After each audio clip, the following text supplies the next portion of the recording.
Anda kembali di Indonesia Update, Saudara. KMP Tunu Pratama Jaya membawa puluhan penumpang dan belasan anak buah kapal. Kita akan ulas kembali sejumlah data terkait insiden tenggelamnya kapal ini. Kapal KMP Tunu Pratama Jaya membawa total 53 penumpang dan juga 12 ABK ataupun anak buah kapal, serta total ada 22 kendaraan yang dibawa oleh kapal ini. Dan berikutnya kita lihat seperti apa kronologis tenggelamnya KMP Tunu Pratama Jaya, Saudara. Insiden ini bermula saat kapal melakukan bongkar muat di pelabuhan LCM Ketapang, Banyuwangi, Jawa Timur pada pukul 22:28 waktu Indonesia Barat malam.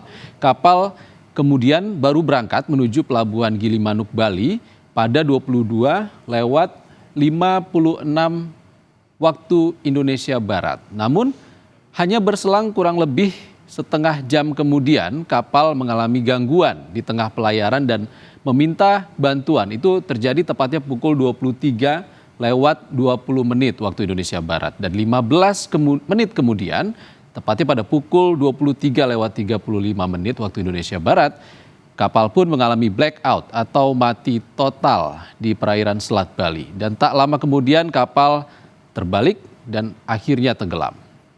Berikutnya kita lihat KMP Tunu Pratama Jaya ini berjenis kapal Roro GT 734 yang dibuat ataupun diproduksi sekitar 15 tahun lalu, tepatnya di tahun 2010.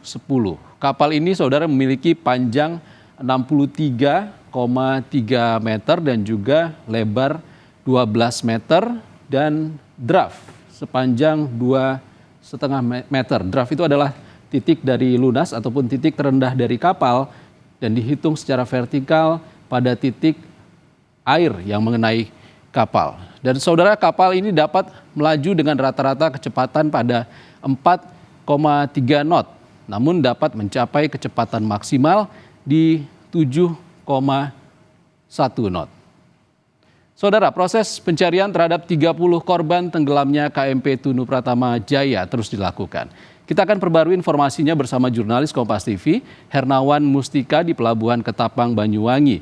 Hernawan, kabarnya ada penambahan jumlah korban meninggal yang berhasil dievakuasi. Apa ini benar? Ya, selamat sore Iksan dan juga saudara. Bisa kami laporkan dari ASDP Ketapang, Banyuwangi. Saat ini korban meninggal dunia bertambah 5 orang yang sebelumnya diberitakan dan didata ada 4 orang. Sementara yang ditemukan masih dalam catatan 31 orang.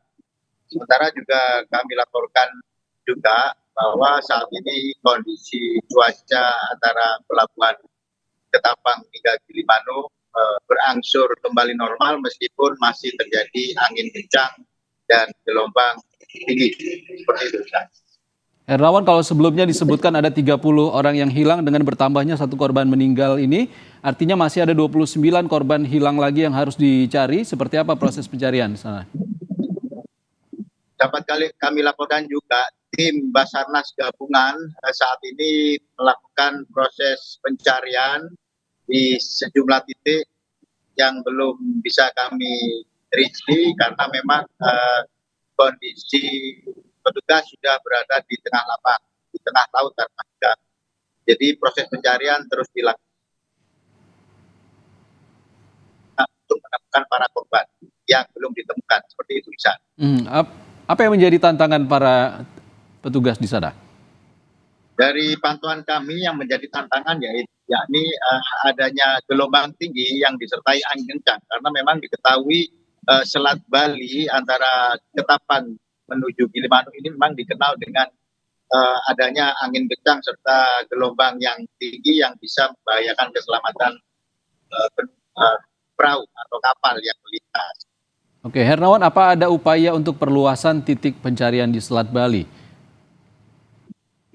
Ya, untuk titik pencarian terus dilakukan oleh petugas gabungan yang kami ketahui perluasan masih terus dilakukan, tetapi juga melihat kondisi cuaca yang terjadi saat ini. Baik. Bagaimana dengan keluarga korban, Hernawan? Apakah masih banyak yang menunggu di pos?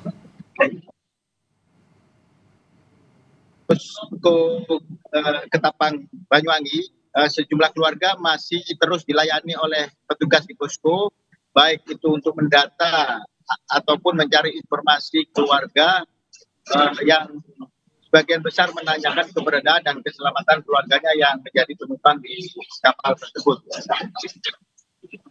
Oke, terima kasih Hernawan Mustika, korban meninggal KMP Tunu Pratama Jaya dipastikan bertambah menjadi 5 orang pada saat ini. Terima kasih Hernawan Mustika melaporkan langsung dari Banyuwangi, Jawa Timur. Terima kasih Hernawan.